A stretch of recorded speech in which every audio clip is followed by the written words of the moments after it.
সময় বলছে আর মাত্র একদিন বাকি। আগামী 13ই সেপ্টেম্বর কলকাতা স্টেশন থেকে উত্তর পূর্ব ভারতের পাহাড়ি পথে ছুটবে কলকাতা সাইরাং 13125 ত্রি-সাপ্তাহিক এক্সপ্রেস।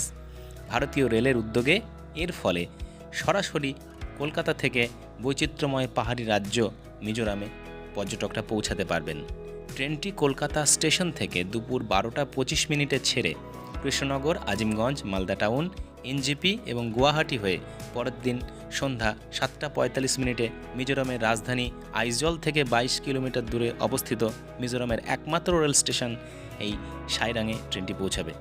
এছাড়া একই সাথে Indian rail 15609 Guwahati Sairang express ও 20507 নিউ দিল্লি আনন্দ বিহার সাইরাং সাপ্তাহিক রাজধানী এক্সপ্রেস ট্রেনটি পর্যটকদের জন্য খুলে দেওয়া হচ্ছে।